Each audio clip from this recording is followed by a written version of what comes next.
My name is David, and I'm 58 years old. Looking back on my life, it has been a journey filled with both light and darkness, triumphs and losses. I've been fortunate to experience profound joy in raising a family, yet I've also endured heartache that changed me forever. I was married to my first wife, Emily, for nearly 2 decades. Together, we had 6 beautiful children and built a life full of laughter, love, and shared memories. Emily was the light of my life. Her kindness and warmth made our home a haven for our family. But all of that changed one terrible evening. I still remember the phone call from the hospital. Emily had been in a car accident, and by the time I arrived, she was already gone. Our youngest child, Sarah, was only 8 years old at the time. Losing Emily was like losing a part of myself. In the months that followed, I sank into a deep grief, struggling to care for our children while managing the emptiness that weighed on my heart. Time passed, and although the pain never fully left, I eventually found love again. Angela entered my life unexpectedly, and her love helped me heal. We married, and she brought 2 children from her previous marriage into our blended family. Together, we've raised 8 children, creating a new chapter of life filled with its own unique joys and challenges. Despite the happiness I've found with Angela and our children, the loss of Emily and the trials of life left me pondering deeper questions. What was the true meaning of my time here on Earth? Why did we suffer loss, and where did we go after death? Little did I know that I would soon face these questions head-on. Chapter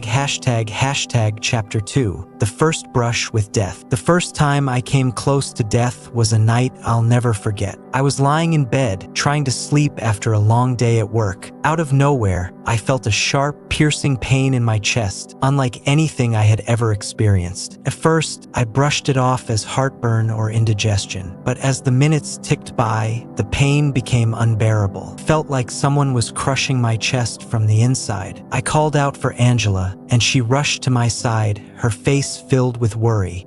She called 911 as I struggled to breathe. I could feel my heart beating erratically, and a sense of panic set in. Something was very wrong, and I knew I was in danger. In those agonizing moments, everything around me seemed to slow down. My chest was on fire, and then suddenly, stillness. The pain evaporated as quickly as it had come, and I felt an odd lightness, as if my body was no longer under my control. My head lolled to the side, and my vision blurred before everything went black. When I opened my eyes again, I was no longer in my body. Instead, I was floating above it, looking down at the scene. I saw Angela frantically speaking to the paramedics over the phone, and I saw myself motionless on the bed. It was a surreal moment. I didn't feel panic or fear. In fact, I felt detached, as if I were observing a movie of my own life. There was a strange calmness in this out-of-body state, as though I had stepped into a different reality.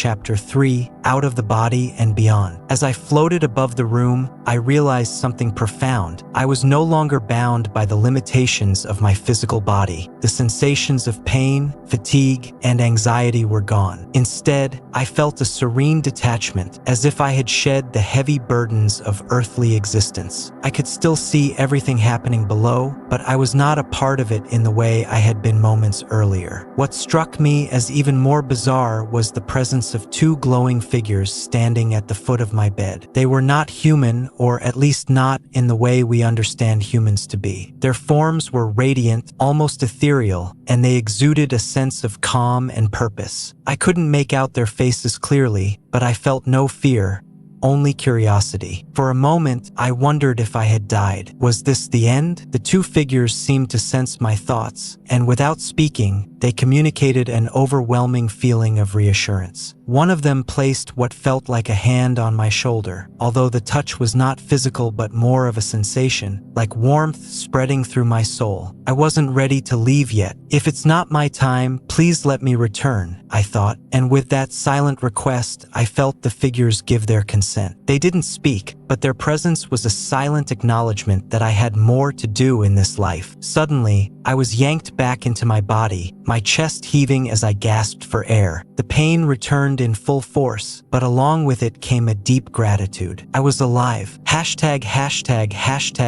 4, The Foyer of Eternity. A few years later, after a major surgery, I had another near-death experience, but this one was even more profound. I had undergone a routine procedure that had complications, and during the recovery, my heart stopped unexpectedly. In an instant, I was pulled from my body and transported to a place I could only describe as the foyer of eternity. This space was vast and luminous, unlike anything I had ever imagined. The atmosphere was filled with a glowing light that seemed to pulse with life itself. It was neither heaven nor earth, but felt like a transitional place, a waiting room between worlds. Time didn't exist here in the way it did on Earth. It felt infinite, yet fleeting all at once. In the distance, I saw figures standing in this radiant space, and as they came closer, I recognized them immediately. It was my first wife, Emily, and my parents, who had both passed away years before. They looked so young and vibrant, full of life in a way I hadn't seen them in decades. Emily's face lit up with joy when she saw me, and my heart swelled with emotions I hadn't felt since her death. I ran to them and we embraced, felt real, more real than anything I had ever experienced on Earth. I asked them why they were here, and without speaking, they communicated with me. "You've been given permission to stay," they seemed to say, "but your journey isn't finished yet." My parents told me how they had continued their work as missionaries in the afterlife, helping others find their way to God. Emily was doing what she loved most, reuniting families and helping them heal spiritually. Chapter 5. A meeting with Jesus. Suddenly, the energy in the room shifted. I felt a presence unlike any I had ever known. Powerful, loving, and infinitely wise. I turned and saw him, Jesus. He was not how I had imagined him from religious paintings or Sunday school lessons. His form was radiant, and his very being seemed to glow with divine light. His presence filled the room with warmth, peace, and a sense of belonging. I felt humbled, standing before him. I wanted to speak, but words escaped me.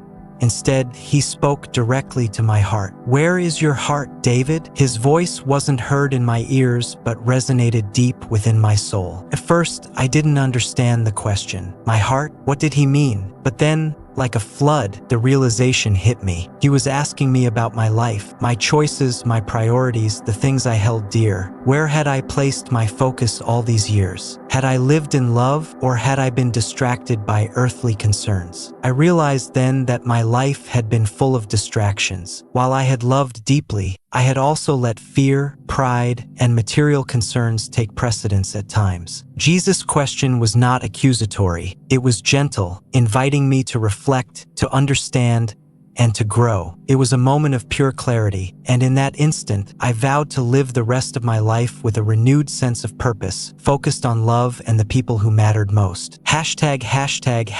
Chapter 6. A vision of creation. After my encounter with Jesus, I was shown a vision, something beyond comprehension. I was taken on a journey through the creation of the universe itself. It was as if I was traveling through time, witnessing the formation of the stars, the planets, and the very fabric of existence. I saw how Jesus, under the guidance of God the Father, meticulously crafted the universe with love and precision. Every element, every creature, every planet was formed with a purpose. It wasn't just Earth. There were other worlds, other forms of life, each unique and each a part of the divine plan. I saw the beauty of creation in a way that transcended human understanding. But this vision also included the darker aspects of existence. I witnessed the rebellion of Lucifer and the war in heaven. I saw how Lucifer, in his pride, sought to take away humanity's free will, and how his defeat ensured that every soul would have the right to choose their path. This freedom, I realized, was one of God's greatest gifts to us, a gift that came with great responsibility.